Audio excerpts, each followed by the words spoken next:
when we think about frameworks, I invite folks to think about different speeds of culture and how we can measure what we might consider fast culture. So these trends that are popping up, that are trending, that are gathering attention, and slower cultural trends that are actually shaping consumer behaviors and consumer values and perceptions.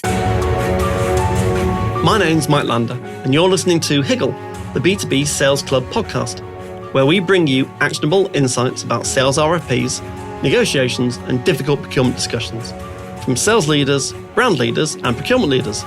Please subscribe to get updates when new episodes are released.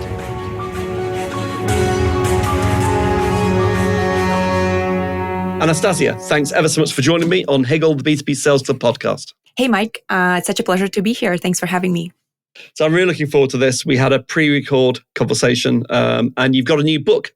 But before we get into that, let's first of all tell the listeners, basically just say to people, who are you, what do you do, and something unusual about yourself.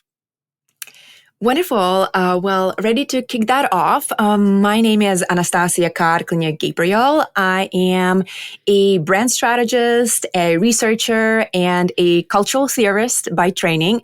Currently, I sit on the insights team at Reddit, where I lead our cultural intelligence unit and do much of our insights and strategy work for the clients that advertise on our platform. But in my spare time, I'm also very passionate about the topic of inclusive marketing, of social responsibility in business, and leveling up how we understand culture and how we serve our clients with that understanding. So that's what I spend a lot of my time doing. And one surprising thing about me is that, as probably the conversation will reveal, I come from an activist background.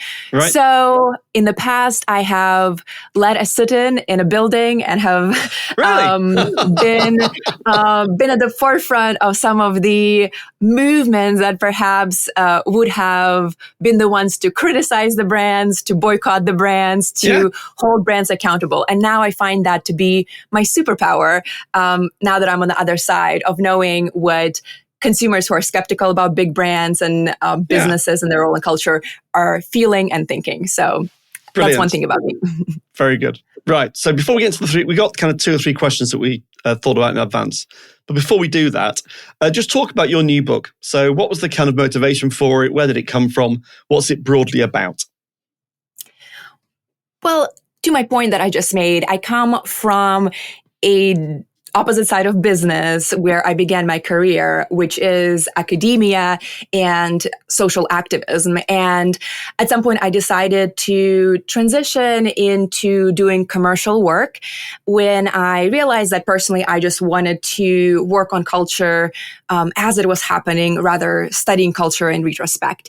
And when I transitioned into marketing and advertising around 5+ years ago, I realized that specifically around 2020, a lot of agencies and brands were scrambling to really keep up with these new questions of identity, with considerations for inclusivity, how to resonate with consumers, how to really create that sense of connection at a time where consumers express this highly skepticism for businesses.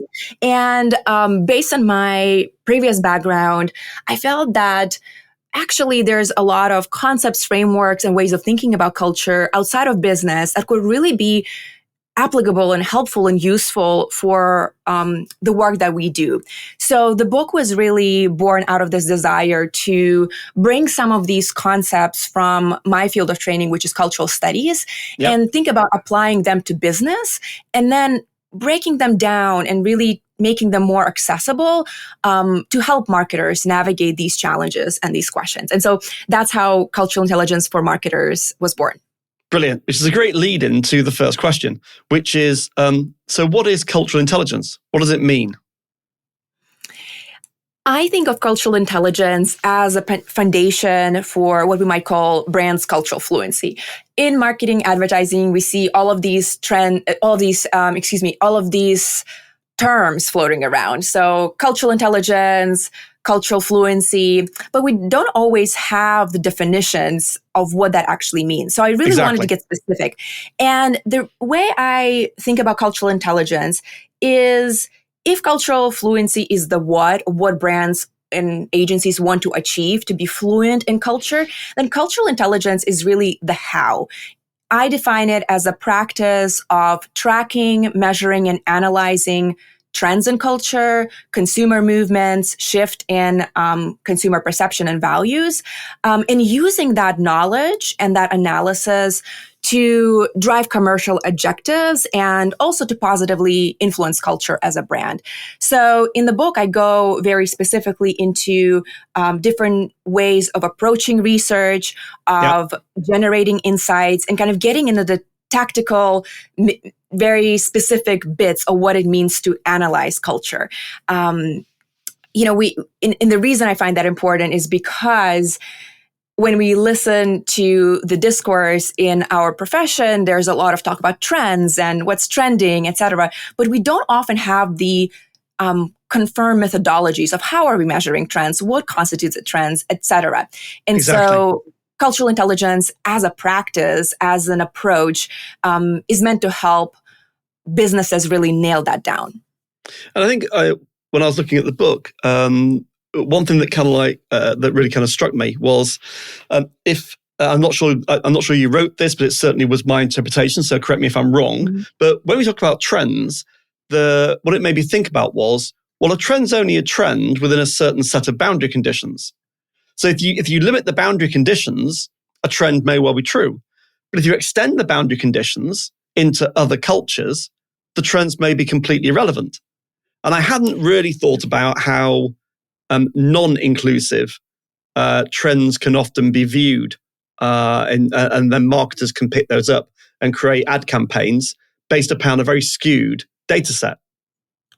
Absolutely. And I talk a lot about this idea of universal human insight. That is something that we often talk about in our profession, of what is that human insight. And for the longest time, as a industry, we have looked at trends and tried to find that core insight that unites consumers. What the truth is, as we are now learning, is that different segments of our customer base will have different experiences with that particular trend, or with what that particular instance means for their lived experience.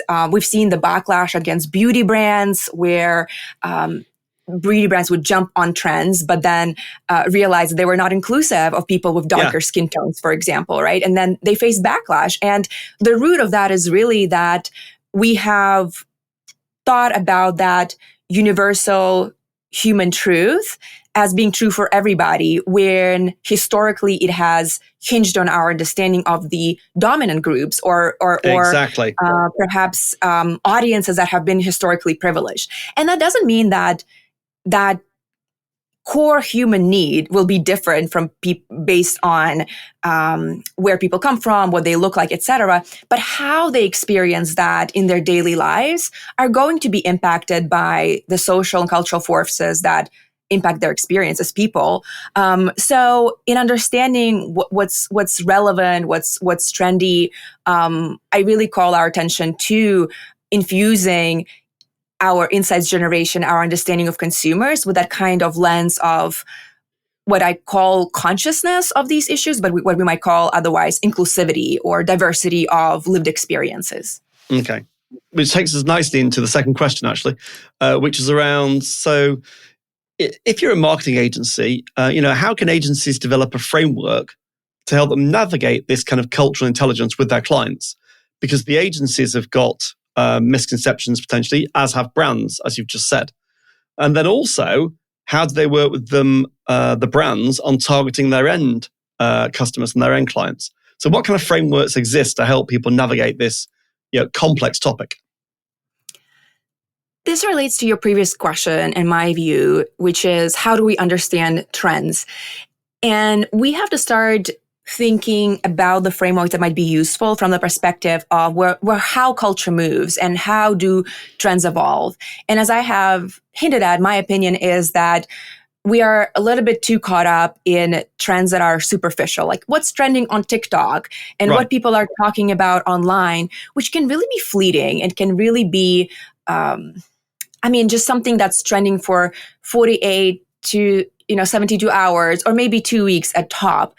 And when we think about frameworks, I invite folks to think about different speeds of culture and how we can measure what we might consider fast culture. So these trends that are popping up, that are trending, that are gathering attention, and slower cultural trends that are actually shaping consumer behaviors and consumer values and perceptions.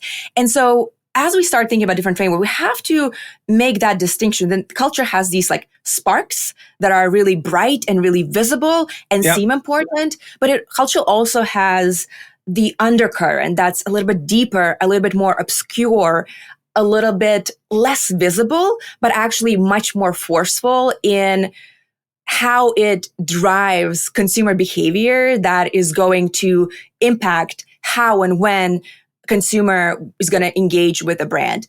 And so one framework might be to really encapsulate the dynamics and, think about culture from the micro to macro, right? So we can think about moments that are emerging in a particular period of time. We can think about movements that are galvanizing people, that are generating, we can think of sustainability, for example, right? And then mindset of what kind of mindset the consumer is in based on what's happening in culture. So that's one way that I like to approach the work of thinking of moments, movements, and mindsets, kind of going on different scales of culture. Moments, movements, and mindsets. So just remind us what each of those are when we're having our conversations. Moments, movements, and mindsets. Just explore that a little bit more again. Sorry. I would love that. I think of moments as really cultural moments that activate consumers around particular cultural phenomena, right? We can think about the Super Bowl, right? Or the release of the Taylor Swift album. Like these are moments in culture that brands can insert themselves into and be relevant in that moment if it relates to their product and their category. But they could be a spark. So to your example, that could be a spark and it could only last for a short period of time, or it might last a bit longer. Right. And I don't want to dismiss the spark because in certain instances it's going to be very relevant to the brand. But if we want to cultivate kind of this deep practice of cultural intelligence that's going to carry the brand long term, we have to think about engagement and culture at these different levels, right? So moments might be those opportune moments in culture where brands can jump in on that cultural moment and really maximize and capitalize on it. We can think about movements as more broader circulation of ideas that are capturing people's attention. We can think of the movement towards sustainable packaging, right? There is it's not contained with the moment, but it's really about where culture is moving in terms of what consumers expect of brands, right? And what is driving behavior and perception. And a mentor of mine has recently shared with me research coming out of NYU School of Business, where they talk about the most effective advertising around sustainability being when brands combine sustainability claims with product claims, right? So that's where in these moments, understanding moments of what consumers expect, we can really see how to position marketing messaging in a way that really resonates. And then mindsets, I would argue, are these deeper consumer needs that emerge, out of, for example, movement towards sustainability. And that is wanting to do good, wanting to feel that they're contributing to the collective, a move away from a more individualistic approach to living life, to more communal, collectivist way of being that is really around connection, that is so increasingly important to consumers. So I hope that provides a little bit of color to how to think about these on different levels. And it's made me think about movements on the whole don't go backwards. They evolve, but they are longer lasting, they happen over a longer period of time, and they're a kind of a sense of trajectory traveling forward. Whereas the sparks, you say they come and go. The Taylor Swift album will have a huge impact, but will it be sustainable over the long term? Who knows? But we do know that the move towards sustainable packaging, that's not going away. There's a Right. much bigger trend behind that, and lots of data, and people now are much more aware of our impact on the planet through consumerism. I honestly think of them as different sound waves, right? We have these more frequent waves and then these longer waves that really drive and shape mindset of people, because at the end of the day, the mindset are still rooted in the same core human needs. For example, connection. But as culture progresses over long term, how people express that connection is just going to be different than 20 years ago. Yeah. So for that reason, it seems important to pay attention to these different time frames and different scales of thinking about cultural evolution, which all of them is how culture evolves. And to be comprehensive, we just have to expand our attention to capture all of them. So one thing I think that agencies and brands are terrified of at the moment is of doing the wrong thing. So you hear a lot of agencies and brands talk about they'd rather say nothing than get involved in a long-term movement and get things wrong. So just interested, and we hadn't prepared this, so I'll take whatever free-form answer you've got, Anastasia. But how can agencies engage in a conversation with their brands about the more meaningful movements, the bigger trends, and what they should be doing about it as a brand to engage with consumers without getting something wrong, without being fearful of, well, if we say something and we get it wrong, we're going to get absolutely destroyed? That is such a relevant question and something that I'm really thinking about. So very happy to jam on it kind of live and see what comes up. Part of it, I think, is that agencies have to help clients shift their attention from this kind of pressure to just say the right thing or produce a new purpose-driven campaign. Yeah, exactly. And really start thinking about their marketing and inclusivity more comprehensively, right?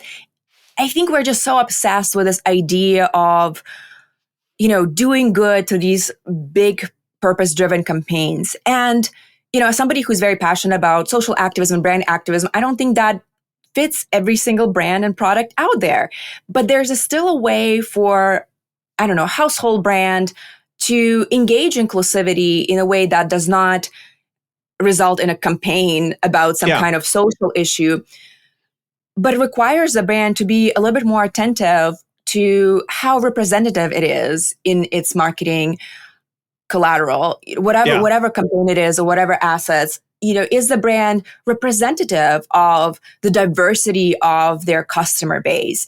That is part of what it means to do good in the world and what it means to approach one's work with a sense of social responsibility. And one might argue that consumers resonate with that kind of thoughtfulness and integration of inclusivity organically into the brand's universe much more strongly than these big flashy moments that consumers recognize as really performative. And so we want to move away from the performativity and we want to really start thinking about how to integrate inclusivity into how do we do research, to our earlier discussion. How do we generate insights?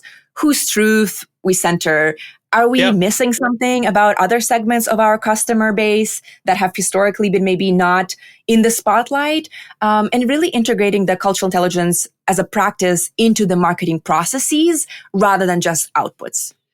And I don't know if during your research you came across any examples of brands that you saw as being, genuinely trying to do something in this area. But have you got any examples?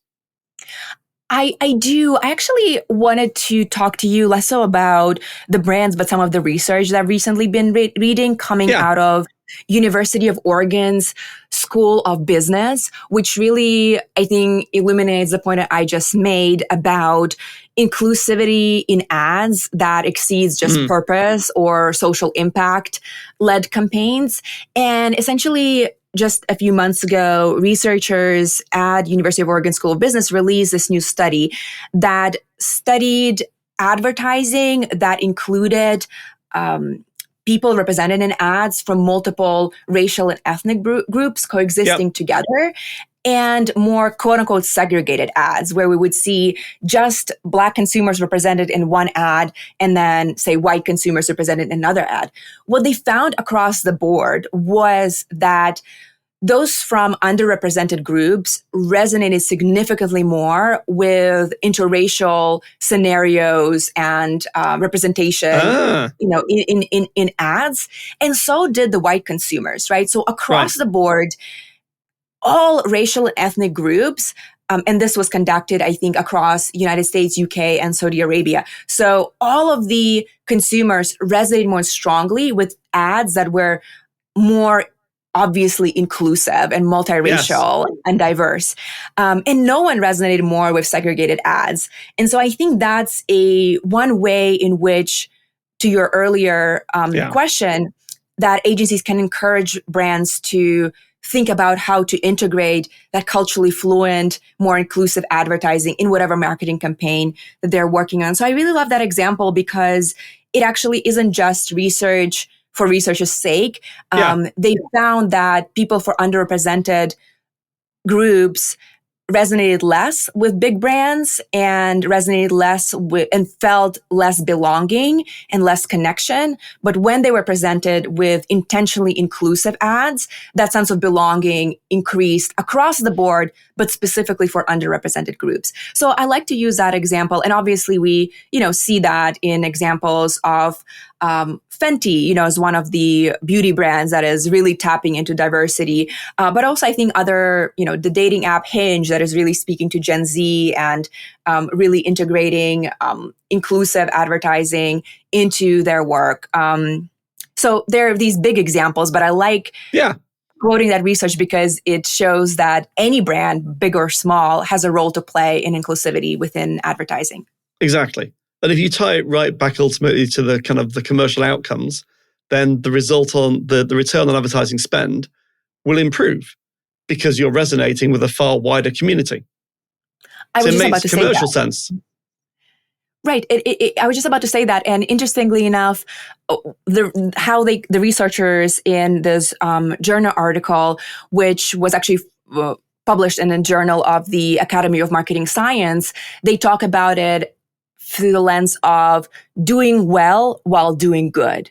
So what they're seeing in the research is that inclusivity in advertising drives commercial outcomes and also drives the broader sense of belonging that the respondents in that particular study felt to the broader society. And we know that when people feel connected to society, they're more likely to look to brands and to be less antagonistic to or skeptical of what's popular in culture. They're more willing to be part of that exactly social fabric and imitate behaviors of people around them. And ultimately, as human beings, trust is an enormous part of why we behave the way we behave, why we buy the things we buy. So if by the kind of marketing, the advertising being more inclusive, that makes us more trusting of a brand, then ultimately, again, that will lead to more commercial long-term success. Absolutely. And, obviously all of us want to do good in the world as people, but we also have commercial, business-driven responsibilities in our roles. And that's why I think that shift away from just thinking about inclusivity and advertising and marketing through the lens of these flashy, purpose-driven campaigns to really thinking about integrating inclusivity in marketing more broadly really speaks to that overlap of doing good for society because we know inclusivity is good and we should encourage it in our culture. But also we see that inclusive ads just perform better and they're just resonating better with consumers where, they're not necessarily framed in social political issues, but just are putting out imagery of people, of customers where they can see themselves reflected in the kind of media they consume. And that connection breeds trust. And why do we buy from brands? Because we trust them to give us the products that bring value and make our lives easier. But also, there is a more magical aspect of love for brands, which is that sense of connection and trust. That's right. And now that you kind of said it, I hadn't heard about that research before. But now you've said it, it makes perfect sense, of course. A more inclusive, representative ad will resonate surely with more people rather than a segregated ad. Logically, it makes perfect sense, but I hadn't thought about it. Mike, one of the things that I found really fascinating for the book, I actually interviewed a marketing scholar who was writing about inclusive advertising in 1969. Oh my He God. is a professor at UCLA's Anderson School of Business. And I got to chat with him. And what's interesting is that he was doing research into racial and women's representation in advertising in the late 60s, early 70s. And it's just fascinating that what he found and what he told me was precisely what I just described, that even at the height of the segregation era in the United States, he saw that Black consumers resonated favorably with integrated ads and they really were drawn to them. But white consumers might not have resonated in the same sense, but weren't antagonistic to these ads. An average consumer was not antagonistic to seeing Black people represented in advertising. And, that's not now over 50 years ago. Wow. And now we are seeing not the same results, but similar results that affirm that an average consumer is not antagonistic to seeing advertising that reflects what our society looks like. And that's particularly important considering that research shows that Gen Z is the last white majority generation, at least here in the United States. And so as we look to the future is multicultural. And as custodians of brands or folks who service our brand clients, that is a future that we must prepare for. And the scary thing is it's taken 50 years and we're still nowhere near an inclusive kind of marketing brand environment. But it's getting better, I guess. I think you're right. And it is getting better.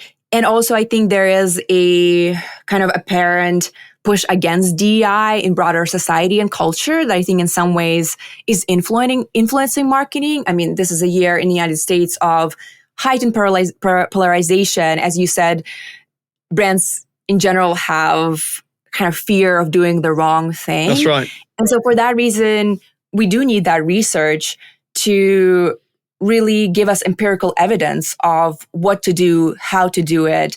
Yeah. And for that reason, to me, research is such a big part of cultural intelligence as a practice. It's not just doing something for, the sake of it because it sounds or feels good. It's because it's driving certain outcomes. And we know that from the data that we see. Exactly. And the data-driven approach is really important. Completely agree. So, kind of last question, really, before we wrap up. How do you measure cultural intelligence and the impact creative messaging has on its target audience? I think about it on two levels. One of them is certainly the continued importance of traditional metrics of ad effectiveness. But when it comes to cultural intelligence, what it invites us to do is to pay particular attention to how ads are received by folks who have been historically underrepresented in advertising. As I just mentioned, the research that I cited, it found that people from underrepresented groups had less resonance, less sense of belonging with the brand advertising that they see. And so when we approach and study, traditional metrics, reach, engagement, brand awareness, there's a way for us to really pay attention. Well, how is that manifesting across Black consumers or Hispanic consumers or Gen Z consumers? So not to kind of just limit to demographics, but I do think that sort of lens, that sort of segmentation is important in seeing how the messaging is received across various facets of society. And when we know that, well, perhaps it's not resonating as strongly with this group, then we can ask, well, what do we do differently? So then one way that I think about it. And then the other way I think about it is in terms of measuring consumer perception over time. I think that's just so important. We can have ad measurement, following the campaign, but it is also important, I think, to track how consumers see themselves represented in the brand, to my earlier point. Yeah. What is the perception of belonging that they feel and connection that they feel? And the way I think about that is, I call them the 3 R's, representative, responsible, and resonant.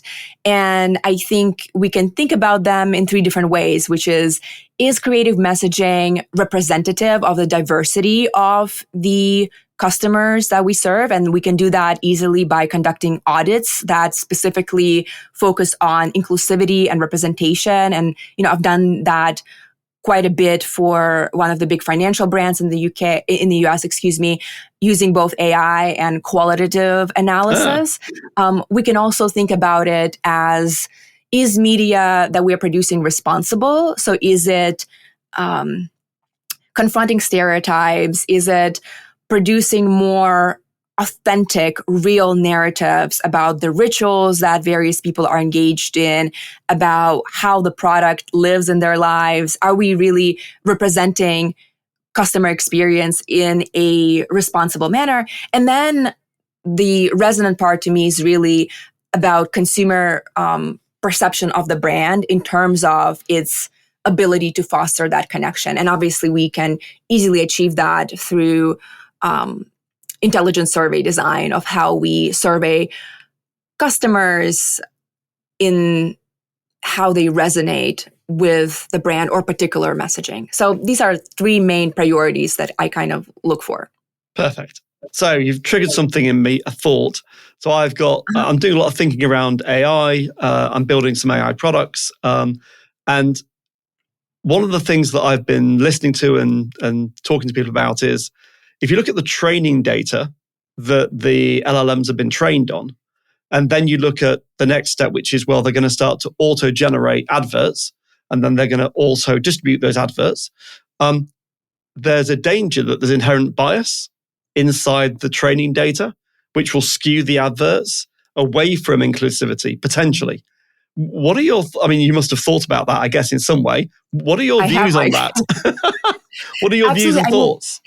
I think that's another such a pressing and relevant question, because in my own work in analyzing data and producing insights, I'm relying on AI to make our processes more efficient. And that's the beauty of technology, right? That we can make our processes faster, more efficient, more productive. But then there is that, difficulty of bias is baked into any sort of technologies that human produce. And we can see that by typing, like even with generative AI, I was just saw an example the other day that somebody typed wanting to see an image of a cleaning person, just tidying up or whatever. And it produced a photo of an elderly Black man, like all of the generated images. Yeah. You're right. And so for that reason, I find it so important for us to bring the human back into technology, right? The technology needs to be overseen. The technology needs to be filtered through the eyes of the human that are trained to spot bias and to really add attention to these questions. And that was actually, I mentioned the project that I did around the inclusivity and marketing of the financial client. And we used AI, but AI was, for example, unable to detect certain imagery around same-sex couples, for example. Or it would, as we analyzed and did the audit of the marketing assets, it would mistake a mother and a daughter in an intimate moment in an ad for a same-sex couple. So we can't fully rely on these these insights just yet, perhaps.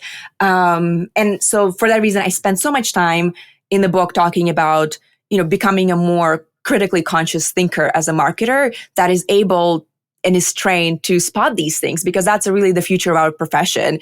And I'm really passionate about talking about that sort of kind of consciousness of issues of bias and inclusivity as one of the skills that we need to develop as modern day marketers. There's just no escape from it. Definitely. Brilliant. Anastasia, it's been amazing, really interesting. Not something I know much about. I've learnt loads, which I always love to do. I'm a curious person. If there were just kind of like 2 or 3 takeaways that you had for marketing agencies after this, what would you recommend practically they do kind of tomorrow morning? I would recommend that folks really think about their teams and their organizations, right? To my last point about needing to really have that critical literacy when it comes to issues of diversity, equity, and inclusion.